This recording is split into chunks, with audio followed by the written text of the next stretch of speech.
Hello guys, कैसे हैं आप सब। वेलकम है आपका अपने यूट्यूब चैनल में। स्टूडेंट्स, हमने क्वेश्चन नंबर 1 के 3 पार्ट अपनी पिछली वीडियो में कवर कर लिए हैं। इस वीडियो में हम कवर करेंगे क्वेश्चन नंबर 1 का 4th पार्ट, 5th पार्ट और 6th पार्ट। टोटल 6 पार्ट हैं हमारे क्वेश्चन नंबर 1 में एक्सरसाइज 2.2। तो इसमें वही करना है, find the zeros of the following quadratic polynomials and verify the relation between the zeros and the coefficients. यानी आपको इक्वेशन के नंबर ऑफ जीरोस निकालने हैं, यानी इसके जीरोस फाइंड करने हैं और फिर उसके बाद आपको रिलेशन फाइंड करना है जीरोस और कोफिशिएंट के बीच में। तो हमने जो रिलेशन है जीरोस और कोफिशिएंट के बीच का वो हमने अपनी इंट्रोडक्शन वाली वीडियो में बता रखा है, आप जाकर के देख सकते हैं। यहाँ पर भी हम आपको बताएंगे। 4th पार्ट आपको जो दे रखा है वो दे रखा है 4u square plus 8u।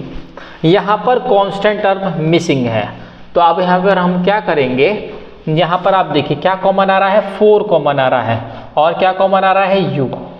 Okay, तो यहाँ से 4 तो कॉमन आ गया बाहर, एक u बाहर आ गया, तो यहाँ पर कितना बचा, एक u बचा प्लस 4 के टेबल में 8 2 बार आता है और u तो हमने बाहर ले ही लिया है और हमें जीरोस फाइंड करने हैं, तो इक्वेशन को 0 के इक्वल रखना पड़ेगा। तो यहाँ पर आप देख सकते हैं 4u इक्वल्स टू 0 और u प्लस 2 इक्वल्स टू 0। तो यहाँ पर u की वैल्यू कितनी आ जाएगी, 0/4 जो कि 0 ही होगा और यहाँ पर u इक्वल्स टू हो जाएगा स्टूडेंट्स -2। तो पहले वाले 0 को हम अल्फा मान लेते हैं और सेकंड वाले को हम बीटा मान लेते हैं। क्यों कर रहे हैं ऐसा, क्योंकि हमें रिलेशन फाइंड करना है जीरोस और कोफिशिएंट के बीच में। तो यहाँ पर मैं standard form of quadratic equation लिख लेता हूँ, ax square plus bx plus c is equals to 0। तो यहाँ पर आप देख सकते हैं जो हमारी स्टैंडर्ड फॉर्म है क्वाड्रेटिक इक्वेशन की। अब हम देखेंगे सम ऑफ जीरोस, यानी अल्फा प्लस बीटा होता है -b/a। यहाँ पर आप देख सकते हैं अल्फा कितना आया हमारा 0 प्लस बीटा हमारा कितना आया -2 इक्वल्स टू, ये माइनस ऐसा का ऐसे ही रहेगा। अब b हमारा क्या होता है, x का कोफिशिएंट। यहाँ पर x तो है नहीं, वेरिएबल u है 8 अपॉन, अब a जो होता है वो x स्क्वायर का कोफिशिएंट होता है। यहाँ पर वेरिएबल हमारा u है, तो u स्क्वायर का कोफिशिएंट क्या है, 4। ओके, तो 0 अगर हम किसी में ऐड करें सब्ट्रैक्ट करें तो वैल्यू पे कोई फर्क पड़ता नहीं, तो यहाँ पर डायरेक्ट -2 आ जाएगा इक्वल्स टू 4 2 जा 8 -2। तो सम ऑफ जीरोस हमारा हो गया है वेरीफाई। अब हम चलते हैं प्रोडक्ट ऑफ जीरो, जो कि हमारा होता है अल्फा बीटा। तो अल्फा बीटा होता है हमारा c/a। अब यहाँ पर c क्या है, c कांस्टेंट है और a x स्क्वायर का कोफिशिएंट है और अल्फा की वैल्यू हमारी स्टूडेंट्स आई हुई है 0 मल्टीप्लाई बीटा की वैल्यू -2 इक्वल्स टू c, यानी कि कांस्टेंट मिसिंग, कांस्टेंट टर्म ही मिसिंग है यहाँ पर। तो जब मिसिंग है तो हम 0 लिखेंगे और a हमारा क्या है, x का कोफिशिएंट, x स्क्वायर का कोफिशिएंट, जो कि हमारा यहाँ पर u स्क्वायर है वेरिएबल, तो u स्क्वायर का कोफिशिएंट 4। अब 0 की मल्टीप्लाई किसी नंबर से होती है तो स्टूडेंट 0 ही आता है और 0 को किसी नंबर से डिवाइड करें तब भी 0 आता है।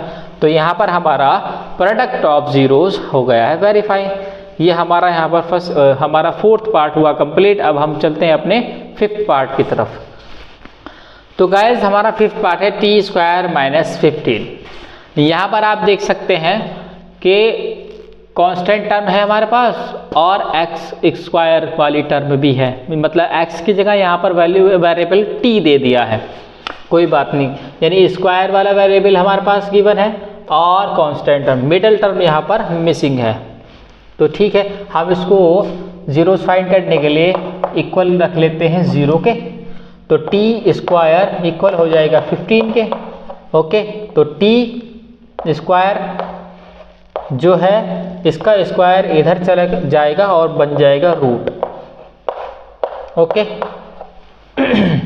और जब स्क्वायर हट के रूट चढ़ता है तो स्टूडेंट्स हमारी 2 वैल्यू आती हैं। क्वाड्रेटिक इक्वेशन की जो वैल्यूज़ होती हैं यानी जो फैक्टर्स आते हैं वो 2 आते हैं, क्योंकि हमने अपनी इंट्रोडक्शन वाली वीडियो में देखा है कि जो नंबर ऑफ ज़ीरोज़ आते हैं वो उतने ही आते हैं जितने नंबर की वो जितने डिग्री की वो इक्वेशन होती है। तो हमारी क्वाड्रेटिक इक्वेशन 2 डिग्री की होती है, तो यहाँ पर जो नंबर ऑफ ज़ीरोज़ आएंगे वो भी 2 आएंगे। तो जब स्क्वायर हट के रूट चढ़ता है तो प्लस माइनस में वैल्यू आती है, यानी कि t इक्वल्स टू एक बार प्लस 15 होगा और एक बार होगा माइनस 15 रूट के अंदर। तो अल्फ़ा हम पहला वाला मान लेते हैं, अल्फ़ा हम मान लेते हैं रूट 15 और बीटा मान लेते हैं माइनस रूट 15। ओके, इसके बाद अब हम जो हमारे नंबर ऑफ ज़ीरोज़ आ गए हैं, अब हम relation between zeros and coefficient find करेंगे। तो मैं standard form of quadratic equation यहाँ पर लिख लेता हूँ, ax square plus bx plus c is equals to 0। Sum of zeros यानी अल्फ़ा प्लस बीटा इक्वल होता है माइनस b अपॉन a। ठीक है, अब अल्फ़ा हमारा कितना आ गया है रूट 15 और प्लस बीटा कितना आ गया है माइनस रूट 15 इक्वल्स टू, ये माइनस जो है b के सामने ऐसे का ऐसे ही आ जाएगा, और b हमारा होता है x का कोफिशिएंट जो कि हमारा यहाँ पर मिसिंग है। तो हम लिख देते हैं 0 अपॉन a का कोफिशिएंट, यानी a जो होता है वो कोफिशिएंट किसका होता है एक्स स्क्वायर का। यहाँ पर जो वेरिएबल हमारा टी स्क्वायर है, तो यहाँ पर जो टी स्क्वायर का कोफिशिएंट है वो 1 है।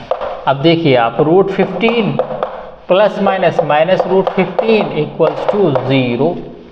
0 के सामने माइनस लगाए उससे कोई फ़र्क नहीं पड़ता, और 0 को किसी से डिवाइड करें उससे कोई फ़र्क नहीं पड़ता, वो तो 0 को 0 ही आता है। रूट 15 में से रूट 15 गया बचा 0, 0 इक्वल्स टू 0। तो सम ऑफ ज़ीरोज़ हमारा हो गया है वेरीफाई। अब हम देखते हैं product of zeros. Product of zeros हमारा होता है c अपॉन a। अल्फ़ा हमारा कितना आया हुआ है रूट 15 मल्टीप्लाई बीटा हमारा कितना आया हुआ है minus root 15 equals to c हमारा होता है कांस्टेंट टर्म, और कांस्टेंट टर्म यहाँ पर स्टूडेंट हमारा है माइनस 15। तो माइनस 15 अपॉन a हमारा होता है एक्स स्क्वायर का कोफिशिएंट, लेकिन यहाँ पर वेरिएबल टी स्क्वायर है तो टी स्क्वायर का कोफिशिएंट हम देखेंगे होगा 1। ओके, रूट 15 की मल्टीप्लाई जब रूट 15 से करेंगे तो रूट हट जाता है स्टूडेंट्स। किसी 2 सेम नंबर की मल्टीप्लाई करते हैं, अगर वो रूट में होती है तो रूट हट जाता है। तो यहाँ पर देखिए आप, अच्छा ये माइनस तो बाहर आ जाएगा, और रूट 15 की रूट 15 से करेंगे तो बचेगा 15 इक्वल्स टू 1 से जब हम माइनस 15 को डिवाइड करेंगे तो माइनस 15 ही रहेगा। ओके, तो यहाँ पर minus 15 equals to minus 15। Product of zeros भी हमारा हो गया है वेरीफाई। अब हम चलते हैं अपने नेक्स्ट पार्ट की तरफ। तो स्टूडेंट हमारा 6 part last part of question number 1। Equation है 3x square minus x minus 4। वही करेंगे हम इसके अंदर, सबसे पहले फैक्टर्स करेंगे, उसके बाद हम इसके ज़ीरोज़ निकालेंगे, उसके बाद हम ज़ीरोज़ और कोफिशिएंट्स में रिलेशन फाइंड करेंगे। ओके, तो मैंने आपको बता रखा है कि पहले हम जो फर्स्ट टर्म है उसकी और लास्ट वाले टर्म की मल्टीप्लाई कर लेते हैं। तो student 3x square multiply 4 minus के 4 आएगा हमारा माइनस के 12x स्क्वायर। तो हमें मिडल टर्म को कुछ इस तरीके से तोड़ना होता है कि अगर हम उनको ऐड करें, यानी मिडिल टर्म को हमें ऐसे 2 नंबर में तोड़ना होता है कि अगर हम उन दोनों नंबर को ऐड करें या सब्ट्रैक्ट करें तो ये खुद बन जाए, और मल्टीप्लाई करें तो हमारा ये बन जाए, जो हमारा प्रोडक्ट करके आता है फर्स्ट और लास्ट वाले टर्म को। ठीक, अच्छा अब मैंने आपको बता रखा है कि कैसे हम इसको ढूंढते हैं। 2 के टेबल में 12 आता है, कितनी बार आता है 6 बार आता है, यानी 2 के टेबल में 6 बार 12 आता है। तो 2 और 8 में कोई रिलेशन अगर हम बनाएं तो क्या बनेगा, अगर मैं 6 में से 2 को माइनस कर दूँ तो 4 बचेगा, ये 6 में ऐड कर दूँ 2 को तो बनेगा 8। तो ना तो हमारा 4 काम का है ना ये हमारा 8 काम का है, हमें तो 1 चाहिए। क्या चाहिए 1। अब मैं देखता हूँ नेक्स्ट टेबल। नेक्स्ट टेबल हमारा आता है 3 के टेबल में 12 आता है। हाँ आता है, कितनी बार आता है? 3 4 जो 12 बार आता है ना। तो अगर मैं 3 और 4 में देखूँ रिलेशन बना के, अगर मैं 3 में से -4 कर दूँ तो -1 बचेगा, और अगर मैं इन दोनों की मल्टीप्लाई करता हूँ 3 मल्टीप्लाई -4 तो मेरा -12 बन रहा है। यानी रिलेशन बन सकता है किसमें? 3 और -4 में। तो देखिए 3x² - 4x + 3x -4, यहाँ पर आप देखिए -x हमें बचाना है, तो इसलिए मैंने बड़े वाले नंबर के सामने माइनस लगाया ताकि माइनस बच सके। +3 जब -4 में से जाएगा तो -1 ही बचेगा, ठीक है। इसके अलावा -4 और 3 की मैं मल्टीप्लाई करूंगा तो -12 आएगा, और x की x से करेंगे तो x², यानी कि -12x² आ जाएगा। अब आप यहाँ पर देखिए क्या कॉमन आ रहा है, यहाँ पर कॉमन आ रहा है सिर्फ और सिर्फ x। तो 3 यहाँ पर बचा, 1x बाहर आ गया, 1x बचा माइनस, 1x तो बाहर आ ही गया, तो यहाँ पर बचा 4 माइनस के। अब 3x - 4, यहाँ पे भी 3x - 4, +1 ही कॉमन आएगा, इनमें कुछ और कॉमन आ ही नहीं रहा। +1 हमने कॉमन ले लिया तो 3x - 4। अब ये एक नंबर है पूरा, ये एक नंबर है पूरा, ये इस नंबर में से और इस नंबर में से क्या कॉमन आ रहा है? 3x - 4 कॉमन आ रहा है, और बचा क्या? x + 1 बचा। ओके, और इक्वल में 0 रखेंगे ताकि हम इनके जीरोस फाइंड कर सकें। तो 3x - 4 को इक्वल रखेंगे 0 के, ऐसे ही x + 1 को हम इक्वल रखेंगे 0 के। तो यहाँ पर 3x = -4 उधर जा कर के +4 हो जाएगा, x = 4/3 हो जाएगा। ऐसे ही x +1 उधर जा कर के -1 हो जाएगा। तो पहले वाले को हम मान लेते हैं अल्फ़ा, जो कि हमारा आया है 4/3, और दूसरे वाले को हम मान लेते हैं बीटा, जो कि हमारा आया है -1। अब हम फाइंड करेंगे relation between coefficient and zeros, ठीक है। तो इसके लिए मैं यहाँ पर आपको लिख देता हूँ, standard form of quadratic equation हमारी होती है ax² + bx + c। इससे हम कंपेयर करते हैं, इक्वेशन हमारी ये गिवन है, ये स्टैंडर्ड इक्वेशन है। तो सबसे पहले हम वेरीफाई करेंगे सम ऑफ जीरोस, यानी अल्फा + बीटा होता है -b/a। अब अल्फा मेरा कितना आया? 4/3 आया, प्लस बीटा मेरा कितना आया? -1 आया, इक्वल्स टू -b के सामने जो है, मतलब b के सामने जो माइनस है वो ऐसे ही रहेगा, और b हमारा क्या होता है? x का कोफिशिएंट। यहाँ पर x का कोफिशिएंट क्या है स्टूडेंट्स? -1 अपॉन a क्या होता है? x² का कोफिशिएंट। यहाँ पर x² का कोफिशिएंट क्या है स्टूडेंट्स? 3 है, ठीक है। इसके बाद 4/3 ± -1 equals to -1/3।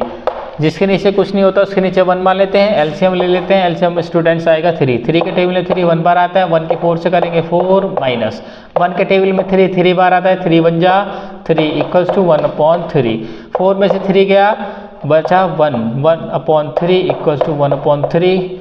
Sum of zeros हो गया है सेटिस्फाई। अब हम देखते हैं product of zero, alpha beta equals to c/a होता है, ठीक है। अल्फ़ा हमारा कितना आया था? अल्फ़ा हमारा आया था 4/3 मल्टीप्लाई, बीटा हमारा कितना आया है? -1 इक्वल्स टू c हमारा कितना है? कांस्टेंट हमारा है -4 अपॉन, और a क्या है? x² का कोफिशिएंट। तो x² का कोफिशिएंट स्टूडेंट्स यहाँ पर क्या है? 3। तो 4 की जब -1 से मल्टीप्लाई करेंगे आएगा -4/3। तो ऐसे कैसे इक्वल्स टू यहाँ पर -4/3। तो यहाँ पर प्रोडक्ट ऑफ जीरोस भी हो गया है सेटिस्फाई। इसी के साथ स्टूडेंट्स हमारा क्वेश्चन नंबर 1 कंप्लीट हो चुका है एक्सरसाइज 2.2 का।